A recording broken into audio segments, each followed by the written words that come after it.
یہودی چاہتے ہیں کہ اللہ کے نور کو اپنے منہ کی پھونکوں سے بجھا دیں۔ تاریخی اعتبار سے سب سے پہلے چلیے اس ماحول میں جب یہ آیات نازل ہوئی ہیں، اس وقت اگرچہ اسلام کی مخالفت میں دو گروہ تھے جو سرگرم تھے، ایک مشرکین عرب جن کے سر خیل تھے مشرکین مکہ، اور دوسرے یہودی۔ چنانچہ یہی بات ہے جو سورہ مائدہ میں فرمائی گئی، لَتَجِدَنَّ أَشَدَّ النَّاسِ عَدَاوَةً لِلَّذِينَ آمَنُوا الْيَهُودَ وَالَّذِينَ أَشْرَكُوا، تم پاؤ گے کہ اہل ایمان سے دشمنی میں شدید ترین تمام انسانوں میں یہودی ہیں اور مشرک ہیں۔ مکے کے مشرک یا جزیرہ نما عرب کے مشرک اس وقت جن کے سر خیل تھے، جن کے لیے قرآن مجید میں سورہ توبہ میں ائمہ کا لفظ آیا ہے، فَقَاتِلُوا أَئِمَّةَ الْكُفْرِ، ایک طرف وہ تھے جو شدید مخالف اور دوسری طرف یہودی، لیکن ان دونوں کی مخالفت کے انداز میں فرق تھا۔ یہ نوٹ کرنا چاہتا ہوں میں آج، اچھی طرح سمجھ لیجئے۔ پہلا فرق یہ تھا کہ مشرکین عرب سامنے سے وار کرتے تھے جمع مردی کے ساتھ، ان کے مقابلے میں ان کی مخالفت میں کمینگی نہیں تھی، وہ اپنے باطل معبودوں کے لیے بھی گردن کٹا رہے تھے۔ ابو جہل نے کہا تھا ذرا نیچے سے گردن کاٹنا تاکہ اونچی نظر آئے کہ سردار کی گردن ہے، جب تم کسی چیز پر اس کو اوپر لٹکاؤ گے۔ 70 جانیں انہوں نے پیش کی ہیں بدر میں اپنے دین باطل کے لیے اور اپنے معبودان باطل کے لیے۔ اس کے برعکس یہودیوں کی مخالفت تھی کمینگی والی مخالفت، ان میں مقابلے کی ہمت نہیں تھی، جرأت نہیں تھی۔ لا یقاتلونکم جمیعا، سورہ حشر میں فرمایا یہ یہودی کبھی تم سے مسلمانوں جمع ہو کر جمعیت کی شکل میں ڈٹ کر میدان میں آ کر مقابلہ نہیں کر سکیں گے، الا فی قرى محصنۃ او من وراء جدر، بڑے مضبوط قلعہ بندیوں میں اپنے آپ کو محفوظ کر کے اور فصیلوں کے پیچھے سے، دیواروں کے پیچھے سے، عورتوں کی طریقے سے پتھراؤ کریں گے، اس کے سوا کچھ نہیں کر سکتے۔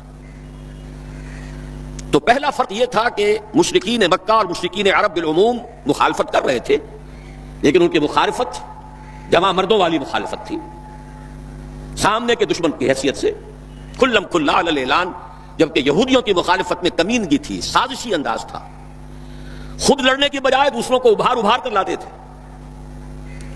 اور دوسرا بڑا فرق کیا تھا، اس پہلے فرق کو تو نمایاں کیا اسی لفظ سے کہ گویا کہ اپنے منہ کی پھونکوں سے بجھانا چاہتے ہیں۔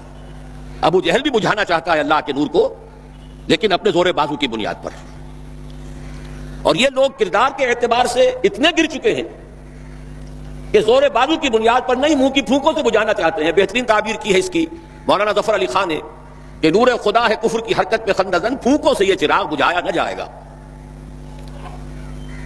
دوسرا فرق یہ تھا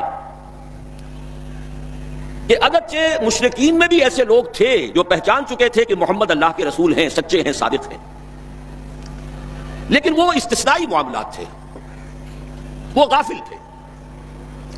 قرآن مجید میں بار بار ان کے کفر کے لیے توجیہ پیش کی گئی ہے کہ ان کے پاس کوئی رسول آیا ہی نہیں،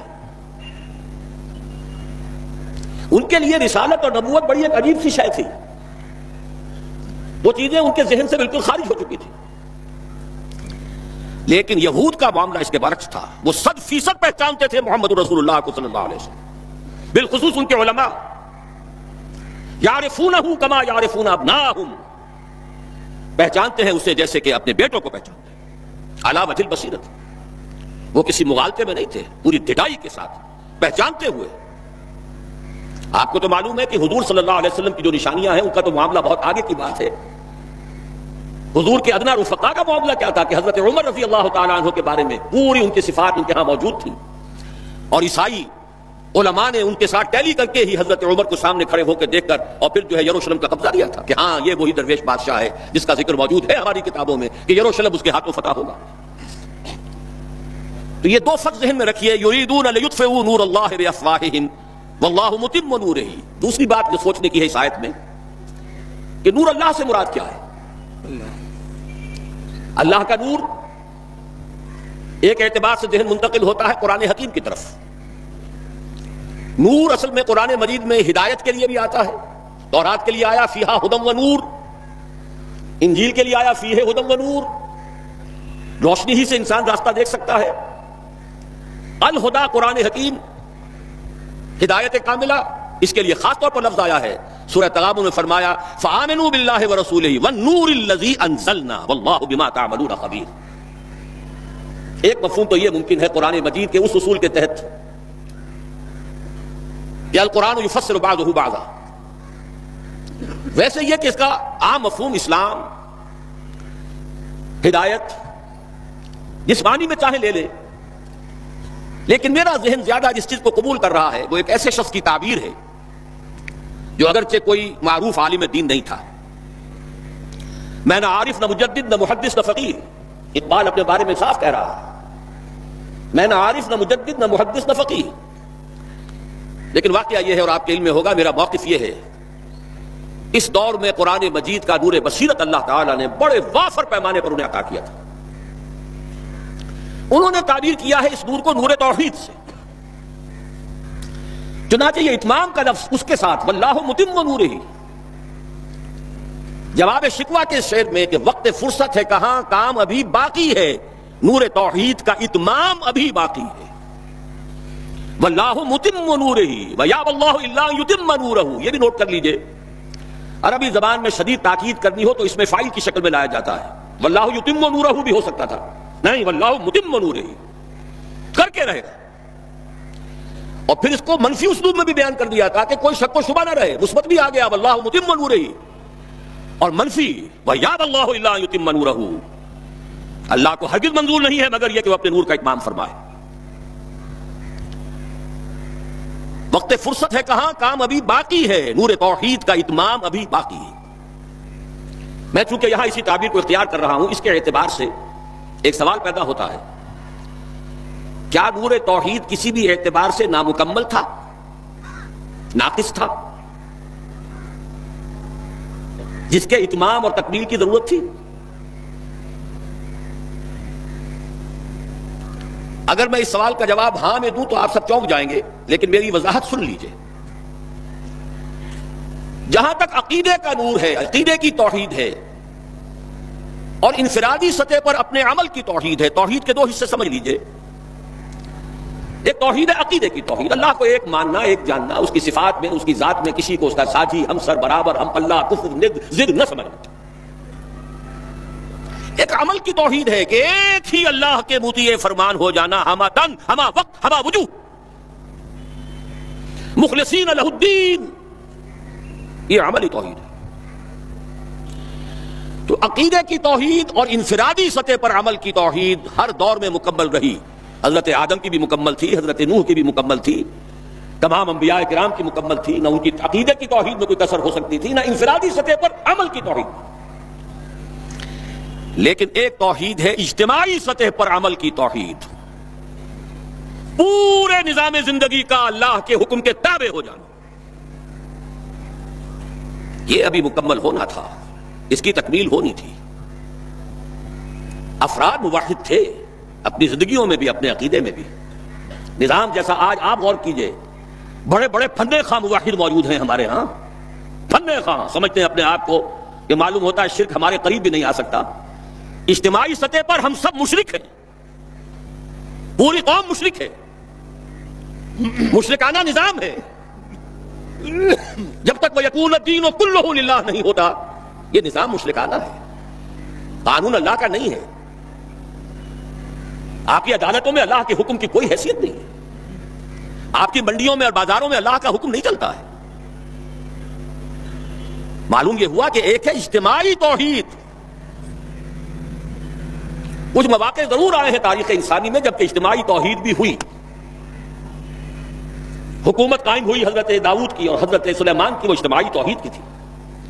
لیکن ایک بات نوٹ کر لیجئے گا، یہ میرا اصل میں کل کی تقریر کا موضوع ہے، یہ کام تاریخ انسانی میں صرف ایک مرتبہ ہوا ہے کہ ایک فرد واحد اپنی دعوت کا آغاز کرے اور تمام مراحل سے گزار کر اپنی اس دعوت اور تحریک کو اور توحید کامل تک معاشرے کو پہنچا دے، یہ اس سے پہلے کبھی نہیں ہوا۔ حضرت داؤد کو تو راہ چلتے حکومت مل گئی تھی، جنگ تو ہو رہی تھی حضرت طالوت اور جالوت کی، وہ تو ایک گڈریا اپنا گوپیا لے کر آ گیا ہے وقت پر اتفاقاً، اور اس گوپیے کی جو پتھر تھا وہ جالوت کے آنکھوں کے اس کی زرہ میں جو سوراخ تھا اس میں سے ہو کر اس کے بھیجے میں گزر گیا، مارا گیا، حکومت مل گئی۔ کیا حضرت داؤد ایک داعی کی حیثیت سے سامنے آئے تھے؟ کیا انہوں نے اپنی کوئی جماعت بنائی تھی؟ کیا ان مراحل سے گزرے تھے؟ قطعاً نہیں. صرف ایک مرتبہ ہوا ہے تاریخ انسانی میں، اور وہ محمد الرسول اللہ صلی اللہ علیہ وسلم. فرد واحد سے بات شروع کر کے یہ جو آتا ہے خطبات جمعہ میں آپ سنتے وحد اللہ، توحید باب تفصیل سے، اور اپنی توحید کو خالص کرو اور خالص کرو اور خالص کرو اور خالص کرو، شرک سے اسے ہر اعتبار سے پاک کرو. یہ تو پوری زندگی کا لائف لانگ ایفرٹ ہے. آخری امتحان توحید کا جو لیا ہے ابراہیم کے رب نے. دیکھیں اس بوڑھے کے دل میں کہیں اپنے بیٹے کی، اکلوتے بیٹے کی محبت تو ہم سے زیادہ نہیں ہو گئی. کیسے کیسے امتحانات سے گزر چکا وہ بوڑھا، کیسے کیسے امتحانات. لیکن آخری امتحان دعائیں مانگ مانگ کر بیٹا لیا تھا. فلما بلغ معه السعي، اور جب اب ذرا ہاتھ بٹانے کے قابل ہوا، کہیں اس کی محبت ہماری محبت سے زائد تو نہیں ہو گئی. انی ارى في المنام انی اذبحك فانظر ماذا ترى. اس لیے جو آتا ہے قرآن مجید میں بار بار حضرت ابراہیم کے لیے آخری سند کے الفاظ آتے ہیں وما كان من المشرکین، شرک کے ہر شائبے سے پاک. تو یہ توحید عملی اجتماعی سطح پر ہونی باقی تھی. اس کا تعلق ہے اگلی آیت سے. یہ کب ہوگی؟ هو الذی ارسل رسولہ بالہدی ودین الحق لیظہرہ علی الدین کلہ ولو کرہ المشرکون.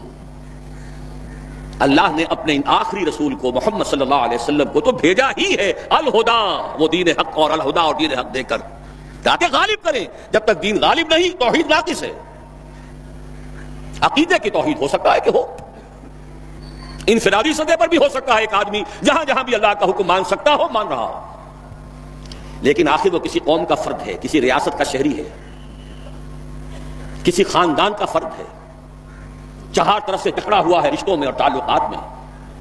اس کی زندگی کے کتنے گوشے ہیں کہ جن کو ابھی وہ مشرکانہ نظام اپنی گرفت میں لیے ہوئے. یہ در حقیقت اسی وقت ہوگا جبکہ اللہ کا دین غالب ہو جائے. هو الذی ارسل رسولہ بالہدی ودین الحق لیظہرہ علی الدین کلہ ولو کرہ المشرکون. مشرک تو کبھی پسند نہیں کریں گے. یہاں ذرا شرک کو سمجھ لیجئے، یہ شرک صرف عقیدے کا نہیں. آج کا سب سے بڑا شرک کیا ہے؟ اللہ کا اللہ کو دو، ریاست کا ریاست کو دو. یہ سیکولر نظام ہے، یہاں پر جو ہے حاکمیت عوام چلے گی. جاؤ مسجدوں میں اللہ کا حکم نافذ کر لو. یہ سب سے بڑا شرک کبھی گوارا نہیں کریں گے. وہ توحید ہو جائے، اللہ ہی کا حکم چلے، سب پر یکساں جاری ہو جائے، سب یکساں اللہ کے حکم کے تابع ہو جائیں. وَلَوْ كَرِهَ الْمُشْرِكُونَ، مشرک کبھی نہیں چاہیں گے. لیکن ان کی مخالفت کے علی الرغم، ان کی ساری ریشہ دوانیوں کے باوجود، ان کی تمام سازشوں کے باوجود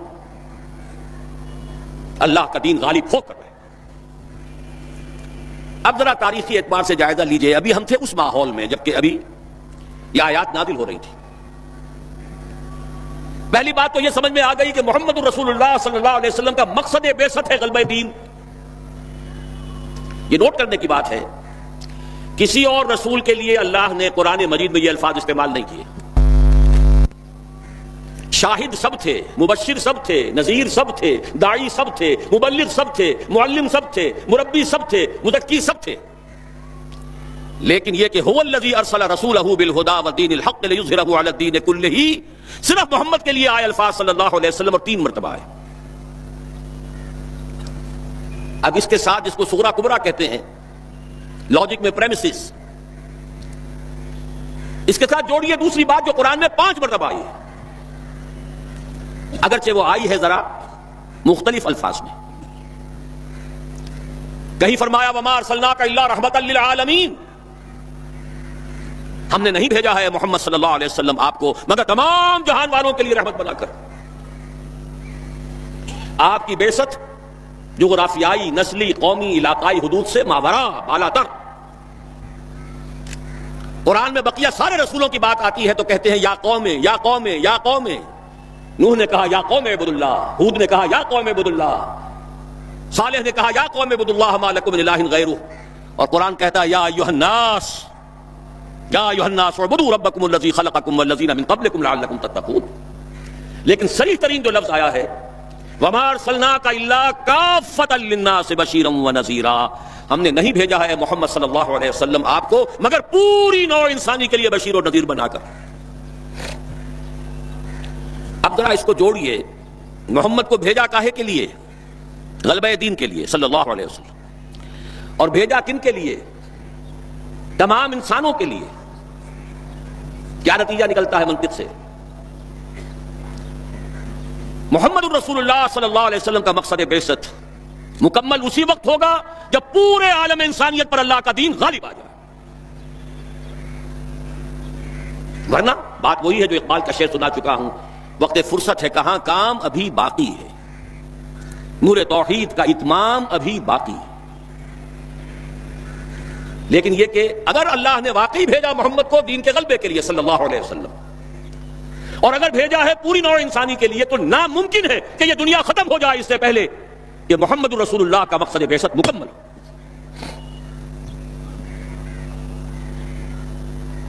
یہی بات ہے کہ جس کی خبر پیشن گوئی کے طور پر قرآن میں تو نصوص ہے، لیکن ان سے نتیجہ نکالنا پڑے گا، منطق۔ حضور کو بھیجا پوری نوع انسانی کے لیے اور بھیجا غلبہ دین کے لیے، تو مقصد بعثت کی تکمیل اسی وقت ہوگی جبکہ کل عالم انسانی پر اللہ کا دین غالب آ جائے۔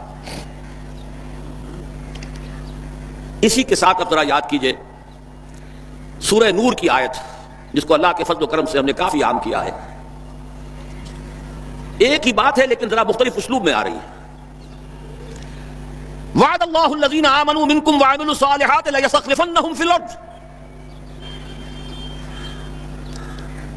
وعد اللہ الذین آمنوا منکم، یہاں منکم پر ذرا زور دیجئے، کن سے خطاب ہو رہا ہے؟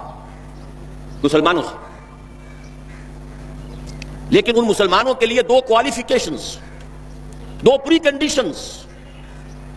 اے مسلمانوں، اللہ کا وعدہ ہے تم میں سے ان سے جو ایمان اور عمل صالح کا حق ادا کر دیں، انکنڈیشنل نہیں ہے۔ وعد اللہ الذین آمنوا منکم وعملوا الصالحات، ایمان اور عمل صالح کا حق ادا کر دو تو اللہ کا وعدہ ہے۔ اور وعدہ کتنا مؤکد ہے، نون مشدد کے ساتھ تینوں دفعہ، اور ایک ہی بات کو تین اسلوبوں میں۔ لَيَسْتَخْلِفَنَّهُمْ فِي الْأَرْضِ، لامن خلافت عطا فرمائے گا انہیں زمین میں، كَمَا اسْتَخْلَفَ الَّذِينَ مِن قَبْلِهِمْ، جیسے کہ خلافت عطا کی تھی ان کو جو ان سے پہلے تھے۔ جب مسلمانوں کو خلافت اور حکومت عطا ہو جائے گی تو اس کا منطقی نتیجہ ہوگا کہ دین غالب ہو جائے گا، لیکن اس کو بھی کھول کر بیان کر دیا، وَلَا يُمَكِّنَنَّ لَهُمْ دِينَهُمُ الَّذِي ارْتَضَىٰ لَهُمْ، اور لازماً متمکن کر دے گا، غالب کر دے گا ان کے اس دین کو جو اللہ نے ان کے لیے پسند فرما لیا ہے۔ الْيَوْمَ أَكْمَلْتُ لَكُمْ دِينَكُمْ وَأَتْمَمْتُ عَلَيْكُمْ نِعْمَتِي وَرَضِيتُ لَكُمُ الْإِسْلَامَ دِينًا۔ اچھا، جب مسلمانوں ہی کی حکومت ہو جائے گی، دین کا غلبہ ہو جائے گا، تو ظاہر بات ہے مسلمانوں کے لیے بندشیں اور خوف تو ختم ہو گئے۔ اس کو بھی واضح الفاظ میں وَلَا يُبَدِّلَنَّهُم مِّن بَعْدِ خَوْفِهِمْ أَمْنًا، ان کی خوف کی حالت کو امن اور سکون سے بدل دے گا، کوئی خوف نہیں ہوگا۔ اب یہاں فرمایا یعبدوننی لا یشرکون بی شیئا، تب جا کر وہ ان کی عبادت اس درجے میں مکمل ہوگی کہ اس میں شرک کی کوئی آلائش باقی نہیں رہے گی۔ جب تک نظام پورا اللہ کے دین کے تابع نہیں، شرک موجود ہے، عقیدے کا شرک ختم ہو چکا، انفرادی سطح پر موحد بن چکے۔ لیکن یہ تو تین کام جب ہوں گے کہ اللہ کا دین غالب ہو جائے، اللہ کی حکومت اور مسلمانوں کی خلافت قائم ہو جائے، جب کہیں جا کر وہ بات ہوگی لا یشرکون بی شیئا، پھر شرک کا ہر شائبہ ختم، وَيَكُونَ الدِّينُ كُلُّهُ لِلَّهِ، دین کل کا کل اللہ کے لیے ہو جائے گا۔